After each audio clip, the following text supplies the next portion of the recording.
Hello and welcome back to new week, new game. And of course I have to do my part for democracy and for freedom to bring you Helldivers 2 for a new week, new game. I have been playing this game all week. Well, the majority of the week. I don't think I started on a Sunday, but anyways. I think that's something new that I'm going to do for a new week, new game, is play the game the entire week. So that way I get more of a better feel for it. Now, I didn't record any audio, and all of what you are seeing now is pre-recorded audio that I recorded 2 days ago. And decided that I would just add my audio log and talking and things like that to it. What you're seeing now is me kind of going through the ship, and I'm showing you the different features of the ship that you're on.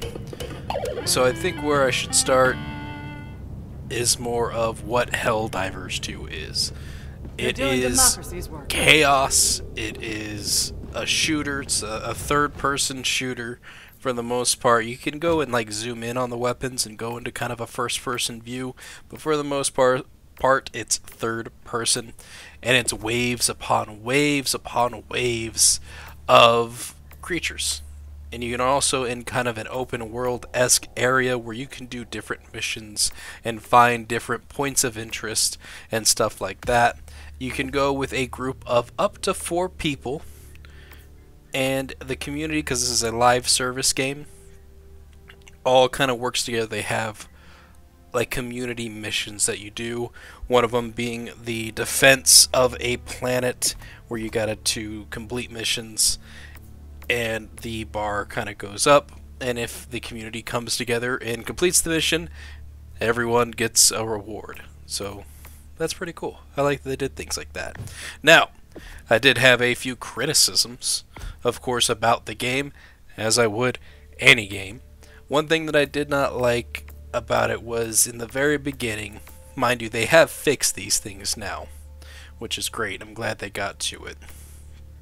It was very difficult to connect to the game, and I'm sure if you've watched other people play Helldivers 2, they've said the same thing. It was hard to connect to the game, couldn't get on to play with anybody, and I had that same issue. And I normally will wait when a new game comes out to purchase it, but I had a friend of mine who is also a friend of the show, really wanted to play this game, was really excited for the game. I fight for Super Earth. So we went, Liberty and guides my I got it. Helldiver, reporting With the different for duty. voices Liberty you can will pick. not fall. I will protect democracy at all costs. Found out one of the voices done in this game is from the guy who does the voice of Sasuke on Naruto. Crazy, right? So going against what I normally would do, purchase the game, played with a friend, and kind of had my gripes about it. It was a 30-minute to an hour-long wait to get into the game. It doesn't seem to be that issue anymore, which is great. The quick play option on the map that you're seeing right now wouldn't always connect you with anybody, yet you're spending 30 to an hour long wait to connect, and yet there's no one to connect to. Didn't make much sense. All the yellow helmets that you're seeing there too are people in that sector who are doing missions there. So that's something they show, that there's this many people here. And now also when you go to a sector and you can see the world map, they actually have little icons showing where people are doing active missions. Easy tongue-tied. Doing active missions, you can put up like an SOS beacon, and when you put up that SOS beacon, other people can join you, like that right there. Allied destroyer coordinates and received. you do get that. Failed to join session. It could be that the session has ended since you've done that, or that maybe it's just, you guys aren't compatible to join. So you can get this here, receiving data. Bam! With a successful connection, your ship goes into, or not into their ship, but into the sector where they're at, and your character joins with them. Engaging orbital They do have bugs like this still, though, where your character kind of goes in and out of orbit synchronized. of the what do you call it? The screens, just the background, stuff like that. No falling through planets that I've seen. I have gotten stuck back there where the pods are all at and not been able to like go to the pod thing to launch. Signs of disloyalty should And be that, reported to the democracy officer. that was a pain. That was a real pain. But this is how the lineup looks when you're getting ready to start your mission. Launch initiated. And then this is what happens when it launches. Where I'm at right now too, there's bugs and there's bots. We're gonna be fighting against some bots. Once you've landed on the planet, the mission starts. In this case, it is a planet defense mission. And what you have to do is you go around to these different doors, you get scientists out, and they have to reach an escape pod before the bots kill them, or you kill them. Completely by mistake. Not intentional. Don't mean to do it. But it's going to have waves and waves and waves of bots, and you'll see some of the things that happen. Here, just going to show you some combat. One thing you do in the game is you throw down stratagems, so you gotta enter like a certain button combination, and what I'm doing is I'm calling down a turret sentry that's gonna go in and like automatically shoot some of the enemies. Really cool thing, you can do stuff that blows up, call down to get weapons like the one that I'm using right now. There's a lot of like hectic chaos craziness that goes on in this game, and I think that is really what makes the combat so much fun. Well, my team is going on and facing off against waves of the bots that are coming in. I'm going through and I'm activating the doors that are releasing the scientists, so that way they can run to the shuttle, get to safety, because we got to get 30 of them. And the longer this goes on, the more crazier it gets, and the more that the bots release like stronger units as it goes on. In my opinion, this mission here is probably one of the more difficult ones than like going against bugs. But that's just my opinion. Some people might find this very easy.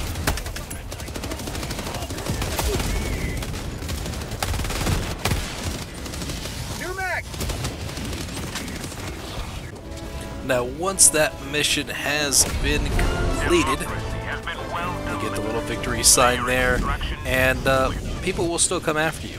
Those bots and bugs will still come after you. However, you can choose to extract, or you can go around the map and find points of interest and collect things like samples that you need for expanding your ship, or different things like credits and medals that you can use to get different armor and weapons. Once you call down a extraction shuttle, it takes 2 minutes for them to arrive, and during that time you're going to have waves of enemies that are going to be coming after you and your team. So this is where like a standoff happens. Throw down your sentries, call down any of your stratagems, and hold tight for the waves of enemies that are going to be coming after you and your team. Coordinates. Pelican 1 landing sequence initiated. Watch where you're standing.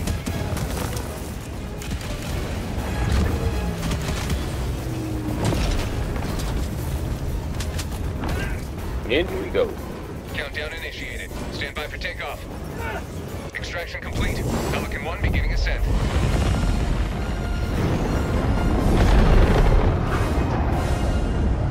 Victory was never in doubt.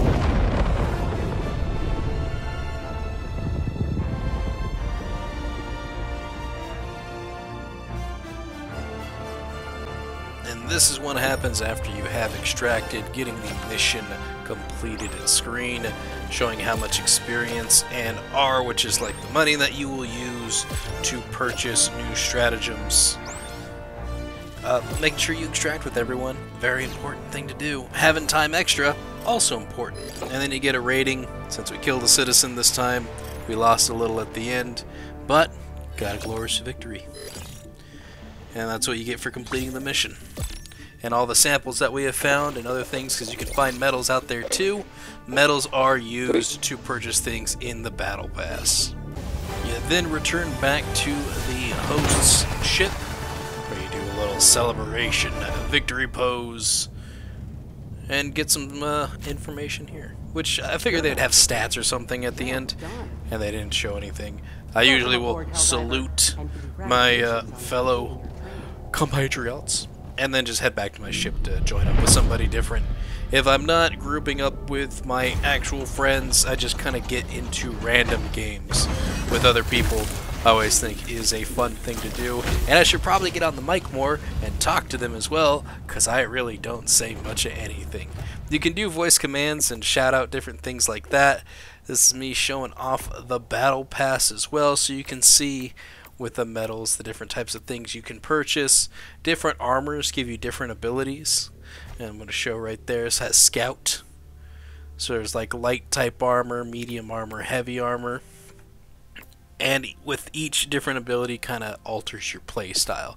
Some give you more armor, some give you less, some give you more speed and more stamina for doing things. In the case of Fortified, it gives you more armor, but takes away your stamina regain and your speed. So it makes you a bit slower in return for having more armor and being more bulky. Taking those hits from, you know, everything that hits you. Pretty sure everything that hits you. And then as you spend more medals, more of it unlocks. This is a really cool thing, and I want to say the first battle pass didn't really cost anything, that you could just do it out the gate playing the game.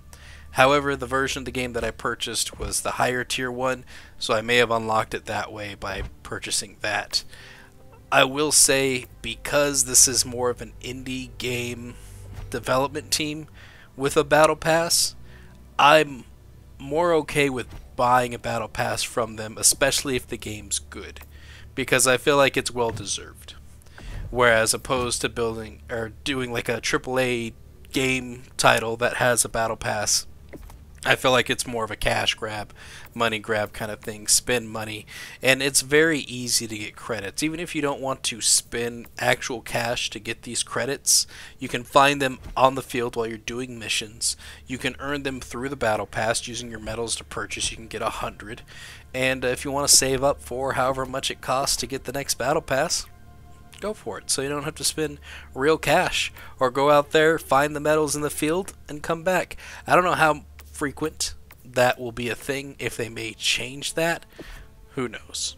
I think they're kind of testing the waters to see how everything is, and if it's gotten to a point where it doesn't seem like a lot of people are purchasing it, maybe they'll start pushing that currency and buying it with real cash a little bit more. The higher tier also came with the second battle pass thing called Steeled Veterans, which has a lot higher cost but only 3 pages, and introduces a new type of armor that you can't get anywhere else, I think, except for that battle pass. Their store, their super store that they have, usually only has like 2 armors, and they rotate it out, God, I want to say every 24 hours. I don't think I go into the super store here. But that's where you would take your credits that you get and you purchase armors from there. Stats are the same.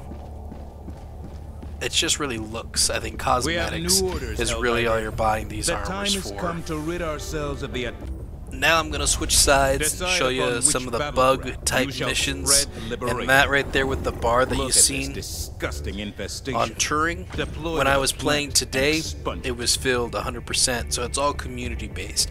Awesome thing that they do. I really like that they have like this whole community Helldiver thing, and you can see a planet's progression bar slowly start to go up from watching or just having actual people playing the game. So it's really neat. I give it a big thumbs up. Now this is different in the sense that this is more open of a world, whereas the last mission we were doing, it kind of had more of a closed off area. However, here you're just going to get like different patches of waves of bugs that just show up. Like this big old stompy boy here, who's hard to kill because you only can hit him from the back. He's got a really tough exoskeleton, so the bullets just bounce off of him. And his charge is, you would think, would be easy to dodge because he's such a big guy, but it's not. He turns and he curves and will stomp on you. I may or may not have died to this particular insect creature thing multiple times. Mostly may. But there, I called down my antimatter gun, which has explosive rounds, and I try to make it more easy for me to manage this. However, it is difficult when you get numbers, which the bugs definitely have numbers on their side. And those little orange ones can summon holes in the ground that cause more bugs to arrive. Oh, by the way, this isn't the same big one. This is a new one that just stumbled in to us. So this is what to expect the moment we drop down on the map. This just craziness. Look, 2 of my teammates have already died. I don't think I also explained to, in order to get teammates back, there's a stratagem that brings them back. It's a little reinforcement pod, so they drop in again. It's crazy. I enjoy this game quite often and have spent in total about 20 some odd hours playing this game over the week. Really fun game, exciting to play with friends. It'll definitely keep you on your toes, especially when this guy comes charging. I'm just gonna let you enjoy the struggle that happens now.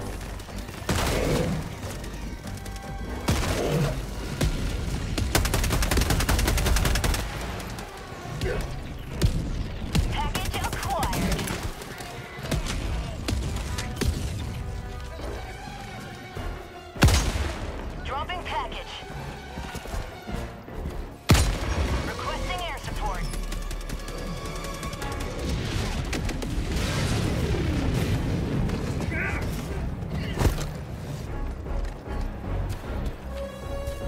Package acquired.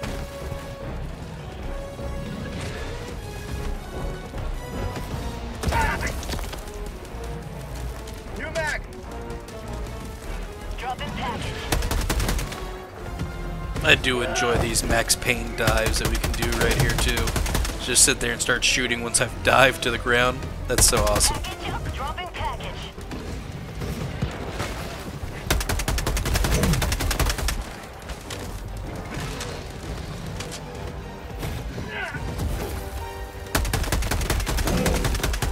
Dropping item.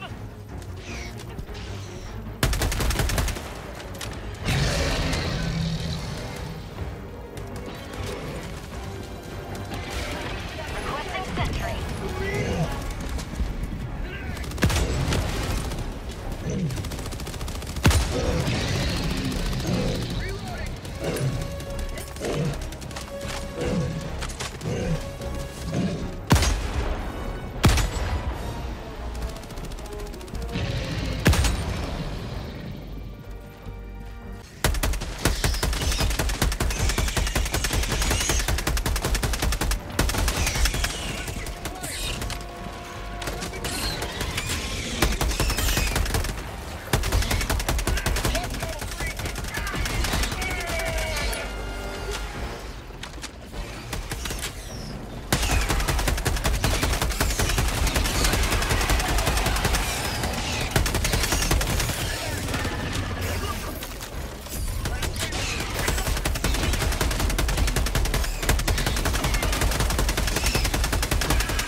When you run low on bullets, one thing that you can do is call down a stratagem for a supply, and it drops down, and you can pick things off of it and get yourself some grenades, some stems to heal yourself, and ammunition.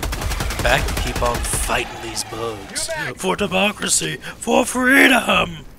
Some of the things you can run into while you're out are bug nests. These are like outposts for the creatures you want to go through in order to stop a bug nest. You have to throw a grenade down the hole and then blow it up. That was just a light one. There's some that have like 3 of them that get really crazy.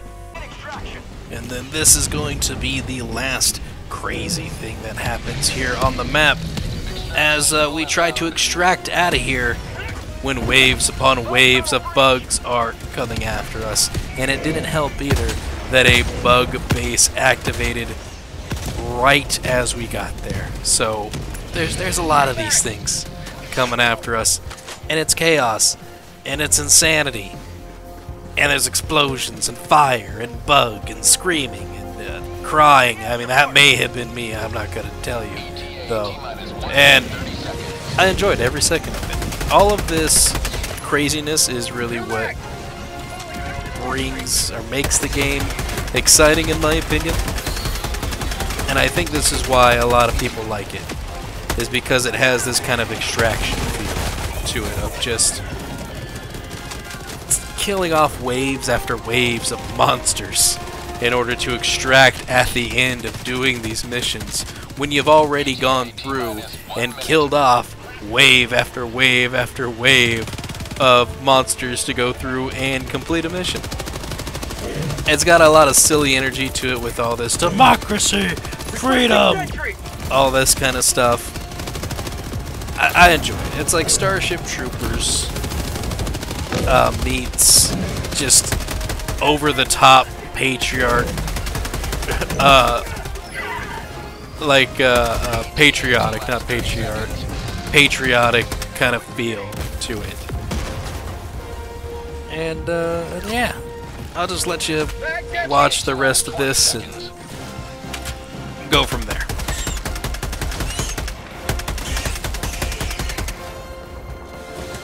ETA, T-minus 10 seconds.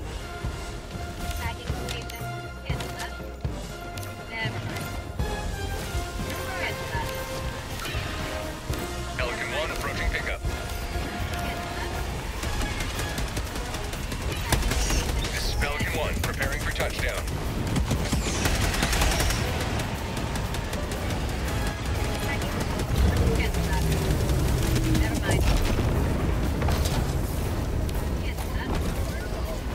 Pelican 1 preparing to depart.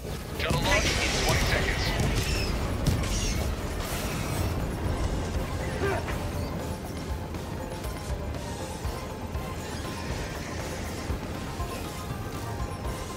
Extraction complete.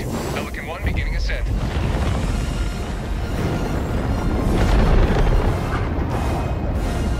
Victory was never in doubt.